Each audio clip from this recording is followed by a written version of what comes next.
Dr. Dilip Satbhai, and we'll be having a discussion on how the mutual fund units, profit arising out of mutual fund transfer, and dividend will be taxed under Income Tax Act 1961. All are aware that due to spurt in mutual fund investment and the investment in shares, there is a growing need for ascertaining how the taxation will take place so far as mutual fund benefits are concerned. In this particular connection, I just would like to draw your attention on the lowering of interest rates by the government of India has ultimately resulted into making more investment in mutual funds. And mutual funds, sometimes they are giving good returns, sometimes they are not giving good returns. But a common man needs to understand that what will be the structure of the taxation that is required to be paid. Now there are two types of taxation things which we will have to note. The first is taxation on mutual fund about dividend that has been received, and the second is about the capital gain that is likely to be earned by transfer of mutual fund units. Now in all the cases after the Amendment Act of 2020, the dividend that has been dividend that was being considered as exempt now has been made taxable, and not only it has been made taxable, whether it is a case of equity oriented or debt oriented funds, even the under section 194K of the Income Tax Act, 10% tax for the resident person and 20% tax for non-resident person is required to be deducted at source. In short, the dividend will be taxable in all cases so far as mutual fund is concerned. The second is about long-term capital gain and the short-term capital gain. The definition of capital gain says that any asset which you own for a period up to and inclusive of 36 months is a short-term capital asset, and if you own an asset in excess of 36 months of time, it is a long-term capital asset. However, to this rule, two exceptions are there. One is for the land and building.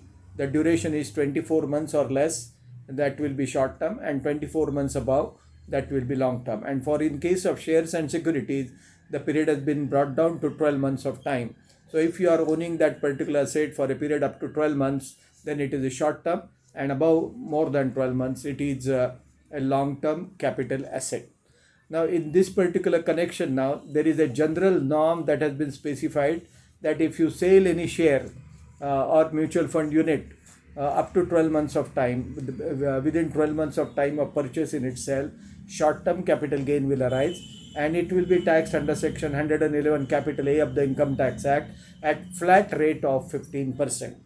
In case now, if the asset or mutual fund unit has been held by you for a period greater than 12 months of time, the entire long-term capital gain up to rupees 1 lakh will be exempt from Income Tax Act, and the gain in excess of rupees 1 lakh will be chargeable to tax at a flat rate of 10%.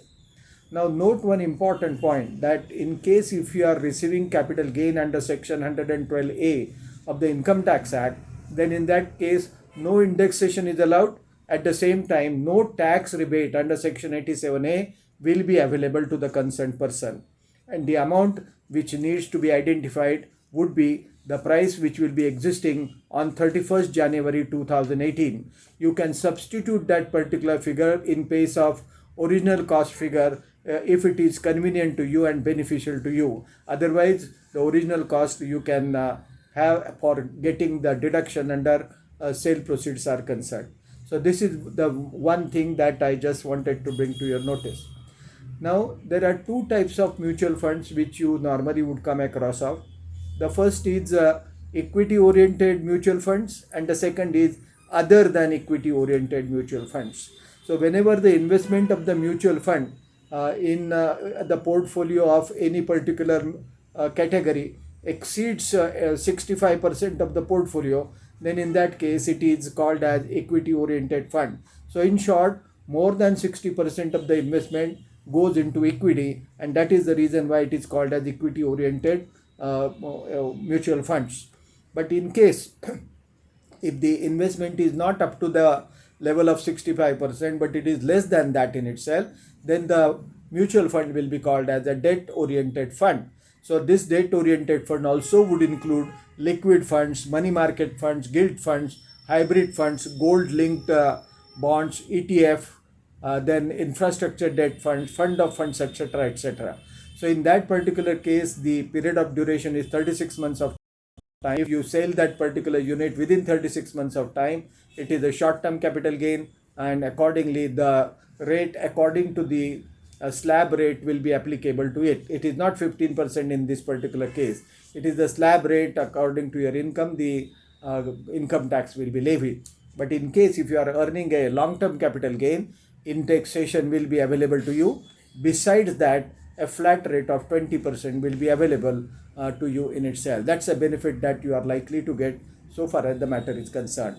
The last part that I just wanted to bring to your notice is the investment that has been made by systematic investment plan under SIP. Now, for example, if you have paid a 20 months installment in itself, and now you are selling the entire proceeds in itself, then there will be two capital gain. The investment that has been made in the first 8 months of time will be holding that particular period beyond 12 months of time, and the remaining will be less than 12 months of time. So accordingly, short-term and long-term capital asset will be identified, and accordingly tax will be levied. So this is in nutshell the point which I just wanted to bring to your notice. If you find this video interesting, please like it and share this particular video. Please drop your comments here, and please subscribe to my channel. Please press bell icon for notification for more videos from my channel. Thank you.